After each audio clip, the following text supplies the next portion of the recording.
In July 1947, a famous event known as the Roswell incident occurred in a small town in New Mexico.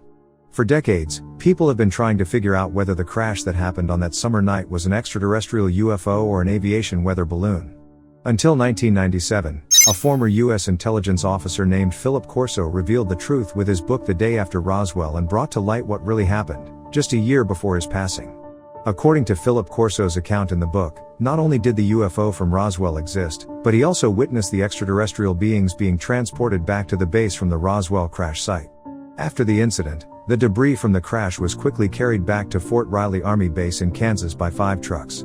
At the age of 32, Corso happened to be studying at Fort Riley at that time, and on the very day the wreckage was brought in, he was on duty as a patrol officer for the night.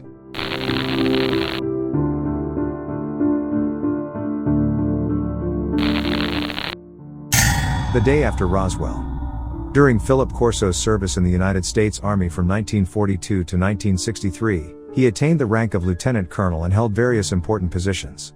Most notably, he claimed to have been involved in UFO research related to the Roswell incident. From 1953 to 1957, he also served as a member of the National Security Council under President Eisenhower, maintaining close ties with the Pentagon and high-ranking government officials. In 1997, just a year before his passing, Corso published his memoir titled The Day After Roswell, recalling his involvement in the events surrounding the Roswell incident. Due to his unique identity and position, this book has become an extremely significant source of reference for future generations.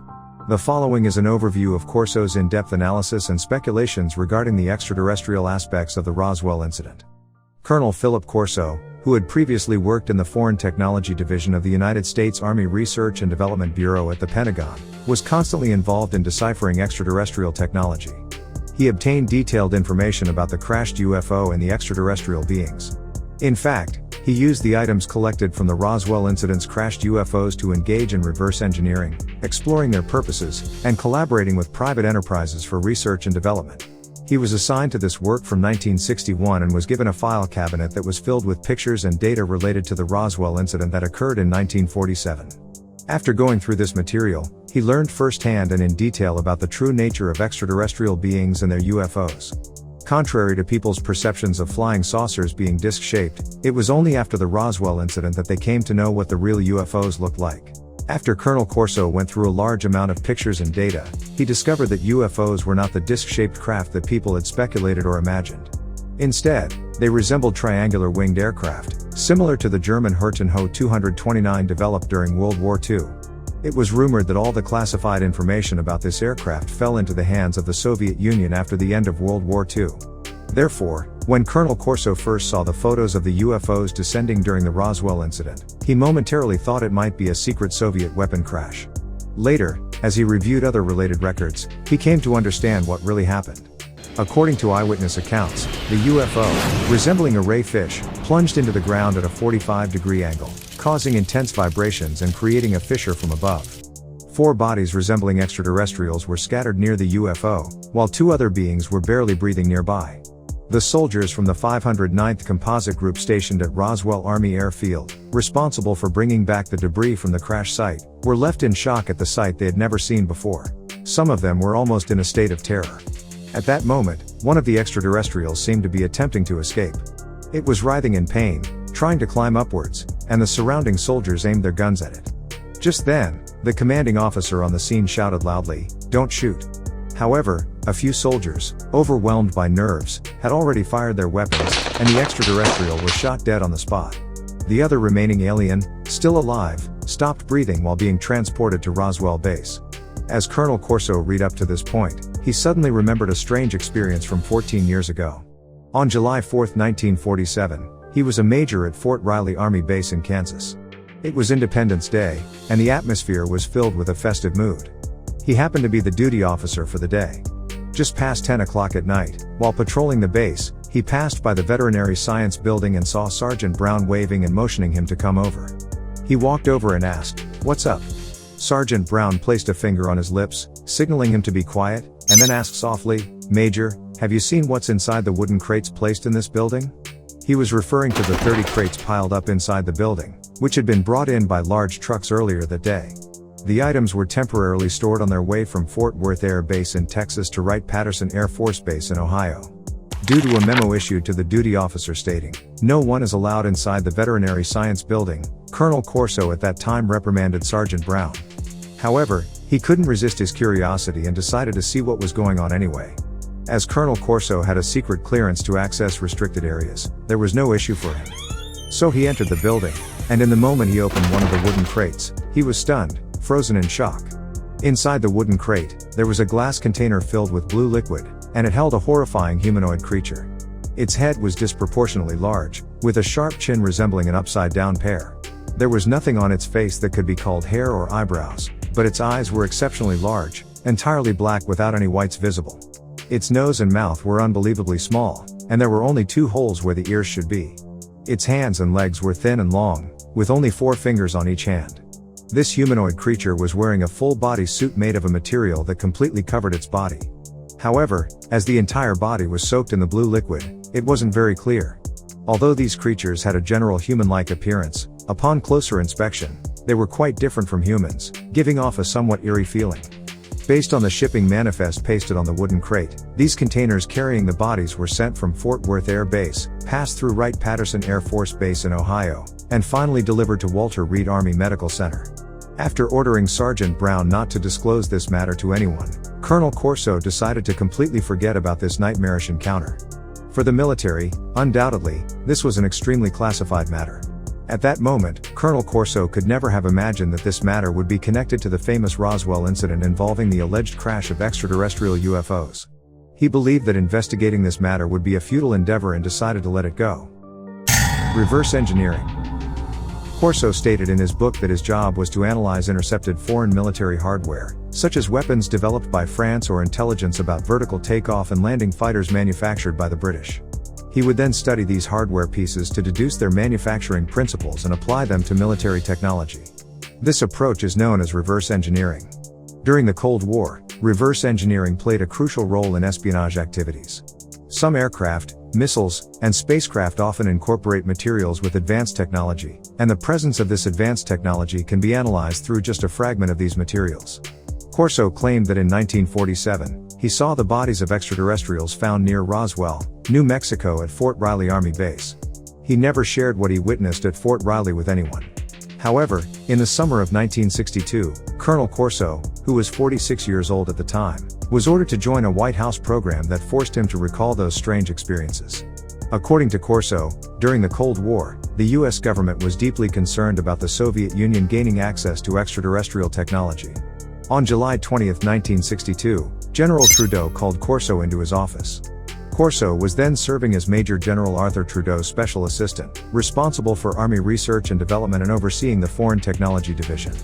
Trudeau gave him an incredible task: to analyze the technology retrieved from the 1947 crash site of the alien spacecraft in Roswell, New Mexico.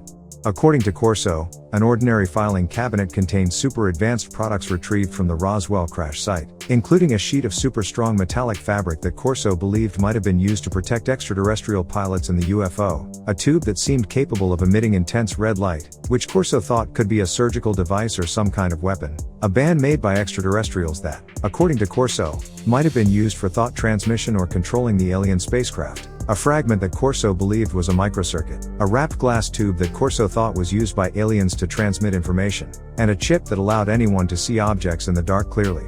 In order to gain a better understanding of the contents in the filing cabinet, Corso wholeheartedly studied these classified government documents, which contained reports on possible extraterrestrial technology discovered in Roswell. He intended to hand over the extraterrestrial technology obtained from Roswell to suitable defense contractors for further development. Corso believed that this would lead to a complete revolution in the world's most advanced technology. In the late summer of 1961, he began making contact with military weapon labs with these extraterrestrial products. Among them, the Manhattan Project Base, Los Alamos National Laboratory might be one of the most well-known.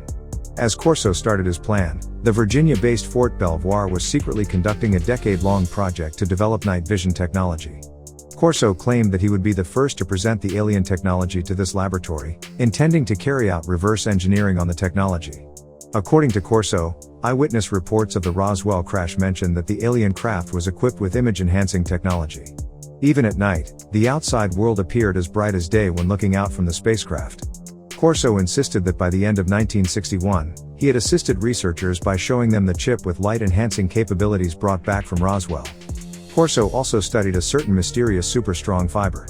Colonel Philip Corso said, "What intrigued me the most about that fiber was a single strand I couldn't cut with a razor blade."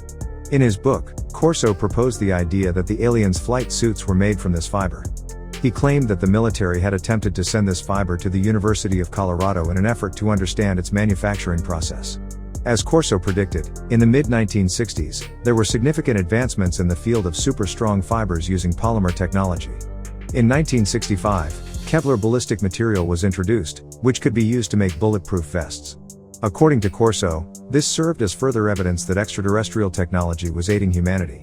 It is undeniable that the time Corso worked in the White House coincided with a period of rapid technological advancement in the United States and around the world. Skepticism from the outside world. So, does Corso possess such abilities? Skeptics question Corso's professional capabilities.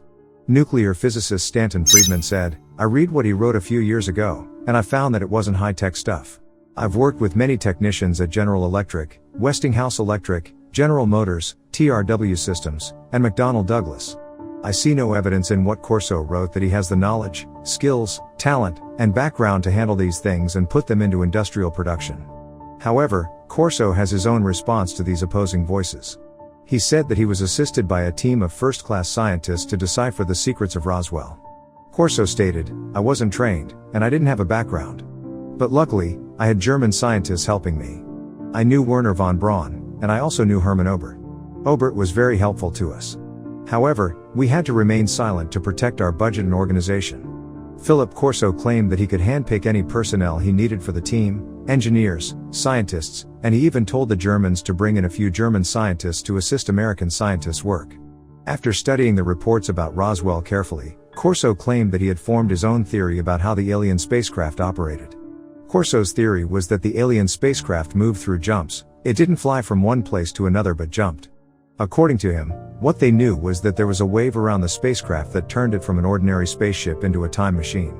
The specific process was like folding spacetime in segments, just like folding a piece of paper. When we lay it flat, it appears to be a long distance, but if we fold it, the starting point and destination coincide. This is the technology of spacetime jumps and folding.